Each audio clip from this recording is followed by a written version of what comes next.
استغفار کرنا۔ حضرت ابن عمر رضی اللہ عنہما فرماتے ہیں ہم شمار کیا کرتے تھے کہ حضور صلی اللہ علیہ وسلم ایک ہی مجلس میں 100 دفعہ رب اغفر لی وتب علی انک انت التواب الرحیم کہہ لیتے۔ اے میرے رب میری مغفرت فرما، میری توبہ قبول فرما، بے شک تو ہی توبہ قبول کرنے والا اور نہایت مہربان ہے۔ حضرت حذیفہ رضی اللہ عنہ فرماتے ہیں میں نے حضور صلی اللہ علیہ وسلم سے اپنی زبان کی تیزی کی شکایت کی۔ آپ نے فرمایا تم استغفار سے کہاں غفلت میں پڑے ہو، میں تو روزانہ اللہ سے 100 مرتبہ استغفار کرتا ہوں۔ ابو نعیم کی دوسری روایت میں حضرت حذیفہ رضی اللہ عنہ فرماتے ہیں میں نے حضور صلی اللہ علیہ وسلم کی خدمت میں حاضر ہو کر عرض کیا یا رسول اللہ، میری زبان گھر والوں کے بارے میں تیز کر جاتی ہے جس سے مجھے ڈر ہے کہ یہ تو مجھے آگ میں داخل کر دے گی۔ آگے پچھلی حدیث جیسا مضمون ذکر کیا ہے۔ حضرت انس بن مالک رضی اللہ عنہ فرماتے ہیں حضور صلی اللہ علیہ وسلم ایک سفر میں تھے، آپ نے فرمایا اللہ سے استغفار کرو، ہم نے استغفار کیا۔ فرمایا پورے 70 مرتبہ کرو، ہم نے 70 مرتبہ کیا۔ فرمایا جو بندہ اور بندی ایک دن میں 70 مرتبہ اللہ سے استغفار کرے گا اللہ اس کے 700 گناہ معاف کر دیں گے، اور وہ بندہ اور بندی نامراد ہو گیا جو دن اور رات میں 700 سے زیادہ گناہ کرتے ہیں۔ حضرت علی بن ربیعہ رحمۃ اللہ علیہ کہتے ہیں مجھے حضرت علی رضی اللہ عنہ نے اپنے پیچھے بٹھایا اور حرہ کی طرف لے گئے، پھر آسمان کی طرف سر اٹھا کر فرمایا اے اللہ میرے گناہوں کو معاف فرما کیونکہ تیرے علاوہ اور کوئی بھی گناہوں کو معاف نہیں کرتا۔ پھر میری طرف متوجہ ہو کر مسکرانے لگے۔ میں نے کہا یا امیر المؤمنین پہلے آپ نے اپنے رب سے استغفار کیا، پھر میری طرف متوجہ ہو کر مسکرانے لگے، یہ کیا بات ہے؟ انہوں نے فرمایا حضور صلی اللہ علیہ وسلم نے ایک دن مجھے اپنے پیچھے بٹھایا تھا، پھر مجھے حرہ کی طرف لے گئے تھے، پھر آسمان کی طرف سر اٹھا کر فرمایا اے اللہ میرے گناہوں کو معاف فرما کیونکہ تیرے علاوہ اور کوئی بھی گناہوں کو معاف نہیں کرتا۔ پھر میری طرف متوجہ ہو کر مسکرانے لگے۔ میں نے کہا یا رسول اللہ پہلے آپ نے اپنے رب سے استغفار کیا، پھر میری طرف متوجہ ہو کر مسکرانے لگے ہیں، اس کی کیا وجہ ہے؟ فرمایا میں اس وجہ سے مسکرا رہا ہوں کہ میرا رب اپنے بندے پر تعجب کر کے مسکراتا ہے، اس بندے کو معلوم ہے کہ میرے علاوہ اور کوئی بھی گناہوں کو معاف نہیں کرتا۔ حضرت ابو ہریرہ رضی اللہ عنہ فرماتے ہیں میں نے حضور صلی اللہ علیہ وسلم کے بعد کسی کو آپ سے زیادہ استغفر اللہ و اتوب الیہ کہتے ہوئے نہیں سنا۔ میں اللہ سے مغفرت طلب کرتا ہوں اور توبہ کر کے اسی کی طرف متوجہ ہوتا ہوں۔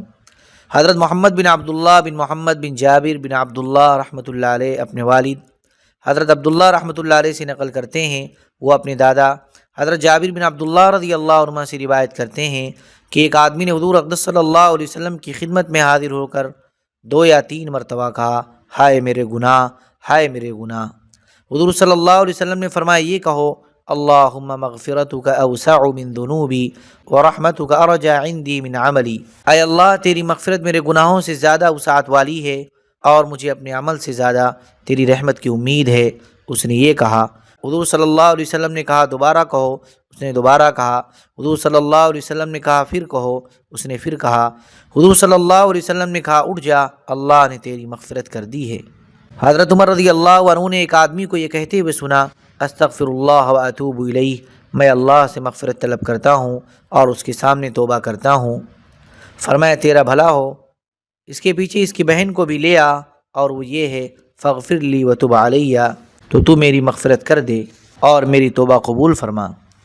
حضرت شعبی رحمۃ اللہ علیہ کہتے ہیں حضرت علی رضی اللہ عنہ نے فرمایا مجھے اس آدمی پر تعجب ہوتا ہے جو ہلاک ہو جائے حالانکہ نجات کا سامان اس کے پاس تھا۔ پوچھا گیا نجات کا سامان کیا ہے؟ فرمایا استغفار۔ حضرت ابو درداء رضی اللہ عنہ نے فرمایا اس آدمی کے لیے خوشخبری ہے جس کے اعمال نامے میں تھوڑا سا بھی استغفار پایا جائے۔ حضرت عبداللہ بن مسعود رضی اللہ عنہ نے فرمایا جو آدمی بھی 3 مرتبہ استغفر اللہ الذی لا الہ الا هو الحی القیوم واتوب الیہ، میں اس اللہ سے مغفرت طلب کرتا ہوں جس کے سوا کوئی معبود نہیں، جو سدا زندہ رہنے والا ہے، سب کو قائم رکھنے والا ہے، اور میں اس کے سامنے توبہ کرتا ہوں کہے گا اس کی پوری مغفرت کر دی جائے گی اگرچہ وہ میدان جنگ سے بھاگ کر آیا ہو۔ حضرت عبداللہ بن مسعود رضی اللہ عنہ نے فرمایا اگر تم لوگوں کو میرے گناہ معلوم ہو جائیں تو میرے پیچھے 2 آدمی بھی نہ چلیں اور تم لوگ میرے سر پر مٹی ڈالنے لگو گے۔ اگر اللہ تبارک و تعالی میرے گناہوں میں سے ایک گناہ بھی معاف کر دے اور مجھے اس کے بدلے میں عبداللہ ابن روثہ گوبر کا بیٹا عبداللہ کہہ کر پکارا جائے تو بھی میں اس پر راضی ہوں۔ حضرت ابو ہریرہ رضی اللہ عنہ نے فرمایا میں روزانہ 12,000 مرتبہ توبہ اور استغفار کرتا ہوں اور یہ مقدار میرے گناہوں کے قرضے کے مطابق ہے، یا فرمایا اس کے یعنی اللہ کے مجھ پر قرض کے مطابق ہے۔ ایک روایت میں یہ ہے کہ میرے گناہ کے برابر ہے۔ ایک آدمی نے حضرت براء رضی اللہ عنہ سے پوچھا کہ اے ابو عمارہ، اللہ تعالیٰ نے فرمایا ہے وَلَا تُلْقُوا بِأَيْدِيكُمْ إِلَى التَّهْلُكَةِ، ترجمہ اپنے آپ کو اپنے ہاتھوں تباہی میں مت ڈالو۔ کیا اس سے مراد وہ آدمی ہے جو دشمن سے اتنی جنگ کرتا ہے کہ خود شہید ہو جاتا ہے؟ آپ نے فرمایا نہیں، بلکہ اس سے مراد تو وہ آدمی ہے جو گناہ کرے اور یوں کہے کہ اللہ اسے معاف نہیں کریں گے۔ ذکر میں کون سی چیزیں شامل ہیں؟ حضرت ابو درداء رضی اللہ عنہ فرماتے ہیں کہ حضور صلی اللہ علیہ وسلم نے فرمایا قیامت کے دن اللہ تبارک و تعالیٰ بعض قوموں کا حشر ایسی طرح فرمائیں گے کہ ان کے چہروں میں نور چمکتا ہوا ہوگا، وہ موتیوں کے منبروں پر ہوں گے، لوگ ان پر رشک کرتے ہوں گے، وہ انبیاء اور شہداء نہیں ہوں گے۔ ایک دیہاتی نے گھٹنوں کے بل بیٹھ کر عرض کیا یا رسول اللہ، ان کا حال بیان کر دیجئے تاکہ ہم انہیں پہچان لیں۔ حضور صلی اللہ علیہ وسلم نے فرمایا یہ مختلف جگہوں کے اور مختلف خاندانوں کے وہ لوگ ہوں گے جو اللہ کی وجہ سے آپس میں محبت کریں اور ایک جگہ جمع ہو کر اللہ کے ذکر میں مشغول ہوں۔ حضرت عمرو بن عبسہ رضی اللہ عنہ فرماتے ہیں میں نے حضور صلی اللہ علیہ وسلم کو فرماتے ہوئے سنا کہ رحمان کے دائیں طرف ایسے لوگ ہوں گے جو انبیاء اور شہداء نہیں ہوں گے، اور رحمان کے دونوں ہاتھ دائیں ہیں، ان کے چہروں کی سفیدی دیکھنے والوں کی نگاہ کو چکا چوندھ کر دے گی۔ ان کو جو مقام اور اللہ کا قرب نصیب ہوگا اسے انبیاء اور شہداء بہت اچھا سمجھیں گے۔ کسی نے پوچھا یا رسول اللہ یہ لوگ کون ہیں؟ آپ نے فرمایا یہ مختلف قبیلوں کے لوگ ہیں جو اللہ کے ذکر کی وجہ سے آپس میں جمع ہوں اور اچھی اچھی باتوں کو ایسے چن لیں جیسے کھجور کھانے والا اچھی کھجوریں چنتا ہے۔ حضرت انس بن مالک رضی اللہ عنہ فرماتے ہیں کہ ایک مرتبہ حضور صلی اللہ علیہ وسلم اپنے صحابہ کے پاس تشریف لائے، وہ آپس میں باتیں کر رہے تھے کہ کس طرح ہم گمراہ تھے، پھر کیسے اللہ نے ہمیں ہدایت عطا فرمائی۔ حضور صلی اللہ علیہ وسلم کو ان کا یہ عمل بہت پسند آیا۔ آپ نے فرمایا تم نے بہت اچھا کام کیا، اسی طرح رہا کرو، اسی طرح کیا کرو۔ حضرت ابن عباس رضی اللہ عنہما نے فرمایا حضرت عمر رضی اللہ عنہ کا تذکرہ کثرت سے کیا کرو، کیونکہ جب حضرت عمر رضی اللہ عنہ کا ذکر ہوگا تو عدل و انصاف کا ذکر بھی ہوگا، اور جب عدل و انصاف کا ذکر ہوگا تو اللہ کا ذکر ہوگا۔ حضرت عائشہ رضی اللہ عنہا نے فرمایا نبی کریم صلی اللہ علیہ وسلم پر درود بھیج کر اور حضرت عمر بن خطاب رضی اللہ عنہ کا تذکرہ کر کے اپنی مجلسوں کو آراستہ کیا کرو۔ ذکر کے آثار اور اس کی حقیقت۔ حضرت ابن عباس رضی اللہ عنہ فرماتے ہیں کہ ایک آدمی نے پوچھا یا رسول اللہ، اللہ کے ولی اور دوست کون لوگ ہیں؟ حضور صلی اللہ علیہ وسلم نے فرمایا جنہیں دیکھنے سے اللہ یاد آ جائے۔ حضرت حنظلہ کاتب اسیدی رضی اللہ عنہ حضور اقدس صلی اللہ علیہ وسلم کے کاتبوں میں سے تھے، وہ فرماتے ہیں ہم لوگ حضور صلی اللہ علیہ وسلم کے پاس تھے، حضور صلی اللہ علیہ وسلم نے ہمارے سامنے جنت اور جہنم کا ذکر اس طرح فرمایا کہ گویا ہم دونوں کو آنکھوں سے دیکھ رہے ہیں۔ پھر میں اٹھ کر بیوی بچوں کے پاس چلا گیا اور ان کے ساتھ ہنسنے کھیلنے میں لگ گیا۔ پھر مجھے وہ حالت یاد آ گئی جو حضور صلی اللہ علیہ وسلم کے سامنے ہماری تھی کہ دنیا بھولے ہوئے تھے اور جنت اور جہنم آنکھوں کے سامنے تھی، تو میں گھر سے نکلا۔ آگے پوری حدیث ذکر کی جس طرح کی جنت اور جہنم پر ایمان لانے کے عنوان میں گزر چکی ہے۔ اس کے آخر میں یہ ہے کہ آپ صلی اللہ علیہ وسلم نے فرمایا اے حنظلہ، تمہاری جو حالت میرے پاس ہوتی ہے وہی حالت اگر گھر والوں کے پاس جا کر بھی رہے تو فرشتے تم سے بستروں پر اور راستوں میں مصافحہ کرنے لگیں، لیکن حنظلہ بات یہ ہے کہ گاہے گاہے۔ ایک روایت میں کہ جیسے تم میرے پاس ہوتے ہو ایسے ہی گھر جا کر بھی رہو تو فرشتے تم پر پروں سے سایہ کریں۔ حضرت ابو ہریرہ رضی اللہ عنہ فرماتے ہیں میں نے عرض کیا یا رسول اللہ، جب ہم آپ کے پاس ہوتے ہیں تو ہمارے دل نرم ہو جاتے ہیں اور دنیا کی بے رغبتی اور آخرت کی رغبت کی کیفیت بن جاتی ہے، لیکن جب ہم چلے جاتے ہیں تو پھر یہ کیفیت نہیں رہتی۔ حضور صلی اللہ علیہ وسلم نے فرمایا میرے پاس تمہاری جو کیفیت ہوتی ہے اگر میرے پاس سے جانے کے بعد بھی ویسے ہی رہے تو فرشتے تمہاری زیارت کرنے آئیں اور راستوں میں تم سے مصافحہ کریں۔ اگر تم گناہ نہیں کرو گے تو اللہ تبارک و تعالیٰ ایسے لوگوں کو لے آئیں گے جو اتنے گناہ کریں گے کہ وہ آسمان کے بادلوں تک پہنچ جائیں گے، پھر وہ اللہ سے استغفار کریں گے تو ان کے جتنے گناہ ہوں گے اللہ ان سب کو معاف کر دیں گے اور کوئی پرواہ نہیں کریں گے۔ حضرت عروہ بن زبیر رضی اللہ عنہ فرماتے ہیں ہم لوگ طواف کر رہے تھے، میں نے طواف کے دوران حضرت عبداللہ بن عمر رضی اللہ عنہما کو ان کی بیٹی سے شادی کا پیغام دیا تو وہ خاموش رہے اور میرے پیغام کا کوئی جواب نہ دیا۔ میں نے کہا اگر یہ راضی ہوتے تو کوئی نہ کوئی جواب ضرور دیتے، اب اللہ کی قسم میں ان سے اس بارے میں کوئی بات نہیں کروں گا۔ اللہ کی شان، وہ مجھ سے پہلے مدینہ واپس پہنچ گئے، میں بعد میں مدینہ آیا۔ چنانچہ میں حضور صلی اللہ علیہ وسلم کی مسجد میں داخل ہوا اور جا کر حضور کو سلام کیا اور آپ کی شان کے مطابق آپ کا حق ادا کرنے کی کوشش کی۔ پھر حضرت ابن عمر رضی اللہ عنہما کی خدمت میں حاضر ہوا تو انہوں نے خوش آمدید کہا اور فرمایا کب آئے ہو؟ میں نے کہا ابھی پہنچا ہوں۔ انہوں نے فرمایا ہم لوگ طواف کر رہے تھے اور اللہ تبارک و تعالیٰ کے اپنی آنکھوں کے سامنے ہونے کا دھیان جما رہے تھے۔ کیا اس وقت تم نے مجھ سے میری بیٹی حضرت سودہ بنت عبداللہ کا ذکر کیا تھا، حالانکہ تم مجھ سے اس بارے میں کسی اور جگہ بھی مل سکتے تھے؟ میں نے کہا ایسا ہونا مقدر تھا اس لیے ایسا ہو گیا۔ انہوں نے فرمایا اب تمہارا اس بارے میں کیا خیال ہے؟ میں نے کہا اب تو پہلے سے بھی زیادہ تقاضا ہے۔ چنانچہ انہوں نے دونوں بیٹوں حضرت سالم اور حضرت عبداللہ کو بلا کر میری شادی کر دی۔ آہستہ آواز سے ذکر کرنا اور بلند آواز سے ذکر کرنا۔ حضرت عائشہ رضی اللہ عنہ فرماتی ہیں حضور صلی اللہ علیہ وسلم بتاتے تھے کہ جس نماز کے لیے مسواک کی جاتی ہے اسے اس نماز پر 70 گنا فضیلت حاصل ہے جس کے لیے مسواک نہ کی جائے۔ اور آپ صلی اللہ علیہ وسلم نے یہ بھی فرمایا کہ ذکر خفی جسے کوئی نہ سنے اسے بلند آواز والے ذکر پر 70 گنا فضیلت حاصل ہے۔ اور فرماتے تھے جب قیامت کا دن آئے گا اور اللہ تبارک و تعالیٰ تمام مخلوقات کو حساب کے لیے جمع کریں گے اور لکھنے والے فرشتے اپنے لکھے ہوئے دفتر لے کر آئیں گے تو اللہ تبارک و تعالیٰ ان فرشتوں سے فرمائیں گے کیا اس بندے کا کوئی عمل لکھنے سے رہ گیا ہے؟ وہ کہیں گے اے ہمارے رب ہمیں اس کے جس عمل کا پتہ چلا وہ ہم نے ضرور لکھا ہے۔ پھر اللہ تبارک و تعالیٰ اس بندے سے کہیں گے تیرا ایک چھپا ہوا عمل میرے پاس ہے جسے تو بھی نہیں جانتا اور میں تجھے اس کا بدلہ دوں گا، اور وہ ہے ذکر خفی یعنی آہستہ آواز سے ذکر کرنا۔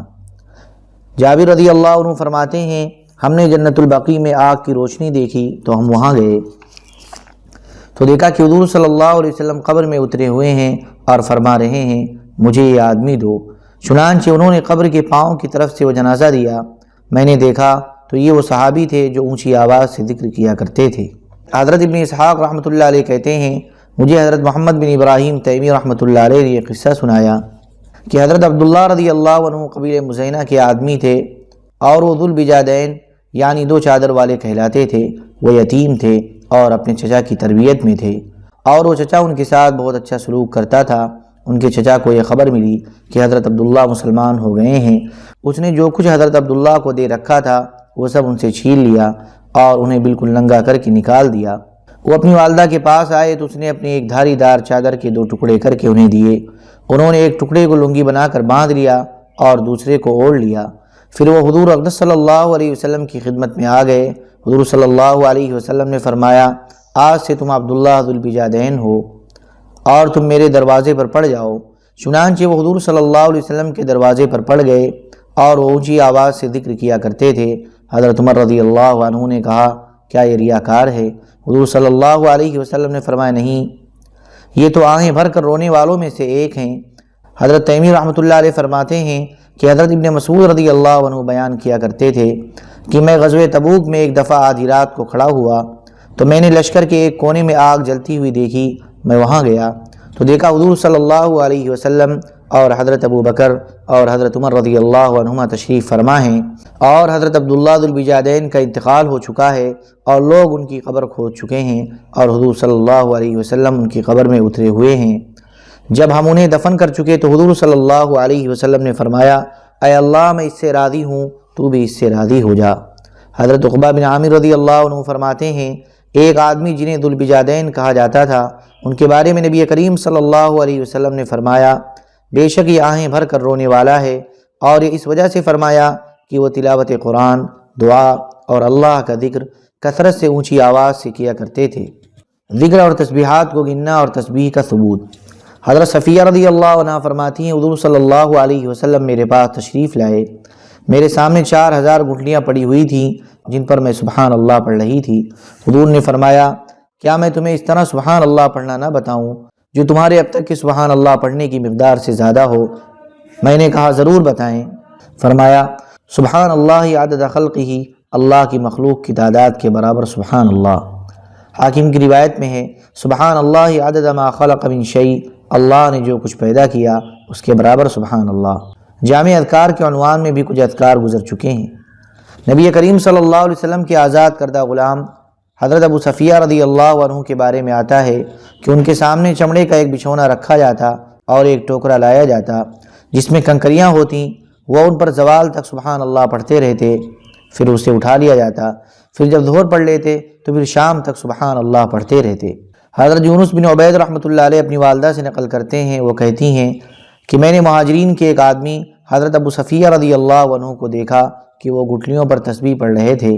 حضرت ابو ہریرہ رضی اللہ عنہ کے پاس ایک دھاگا تھا جس میں 2000 گرہیں لگی ہوئی تھیں، جب تک ان سب پر تسبیح نہ پڑھ لیتے اس وقت تک سویا نہ کرتے۔ حضرت ابو نضرہ رحمۃ اللہ علیہ کہتے ہیں مجھے قبیلہ طفاوہ کے ایک بڑے میاں نے اپنا قصہ سنایا۔ کہتے ہیں میں مدینہ منورہ میں حضرت ابو ہریرہ رضی اللہ عنہ کا مہمان بنا۔ میں نے نبی کریم صلی اللہ علیہ وسلم کا کوئی صحابی ان سے زیادہ عبادت میں محنت کرنے والا اور ان سے زیادہ مہمان کی خیر خبر لینے والا نہیں دیکھا۔ ایک دن میں ان کے پاس تھا اور وہ اپنے تخت پر تھے اور ان کے پاس ایک تھیلی تھی جس میں کنکریاں یا گٹھلیاں تھیں، اور ان کے تخت کے نیچے ایک کالی باندی بیٹھی ہوئی تھی اور وہ ان کنکریوں پر تسبیح پڑھ رہے تھے۔ جب تھیلی کی تمام کنکریاں ختم ہو گئیں تو انہوں نے وہ تھیلی اس باندی کے سامنے ڈال دی۔ اس باندی نے وہ ساری کنکریاں اس تھیلی میں ڈال دیں اور تھیلی اٹھا کر پھر ان کے سامنے رکھ دی۔ آگے لمبی حدیث ذکر کی۔ حضرت حکیم بن ویلمی رحمۃ اللہ علیہ کہتے ہیں حضرت سعد رضی اللہ عنہ کنکریوں پر سبحان اللہ پڑھا کرتے تھے۔ ذکر کے آداب اور نیکیوں کا بڑھنا۔ حضرت ابن عمر رضی اللہ عنہما نے فرمایا تم اس کی پوری کوشش کرو کہ اللہ کا ذکر صرف طہارت کی حالت میں کیا کرو۔ حضرت ابو عثمان نہدی رحمۃ اللہ علیہ کہتے ہیں مجھے حضرت ابو ہریرہ رضی اللہ عنہ کی طرف سے یہ بات پہنچی کہ انہوں نے فرمایا کہ مجھے یہ حدیث پہنچی ہے کہ اللہ تبارک و تعالیٰ اپنے بندے کو ایک نیکی کے بدلے 10 لاکھ نیکیاں دیتے ہیں۔ حضرت ابو ہریرہ رضی اللہ عنہ نے فرمایا بالکل نہیں، میں نے حضور صلی اللہ علیہ وسلم کو فرماتے ہوئے سنا کہ اللہ تبارک و تعالیٰ اسے 20 لاکھ نیکیاں دیں گے۔ پھر یہ آیت پڑھی یضاعفھا ویؤتی من لدنہ اجرا عظیما، ترجمہ تو اس کو کئی گناہ کر دیں گے اور اپنے پاس سے اور اجر عظیم دیں گے۔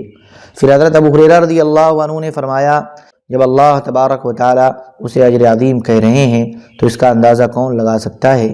ایک روایت میں یہ ہے کہ حضرت ابو عثمان کہتے ہیں میں نے حضرت ابو ہریرہ رضی اللہ عنہ کی خدمت میں حاضر ہو کر عرض کیا کہ مجھے یہ بات پہنچی ہے کہ آپ فرماتے ہیں کہ نیکی کو 10 لاکھ گنا بڑھا دیا جاتا ہے۔ انہوں نے فرمایا تمہیں اسی بات پر حیرانی ہو رہی ہے؟ اللہ کی قسم میں نے تو حضور صلی اللہ علیہ وسلم کو یہ فرماتے ہوئے سنا۔ آگے پچھلی حدیث جیسا مضمون ذکر کیا۔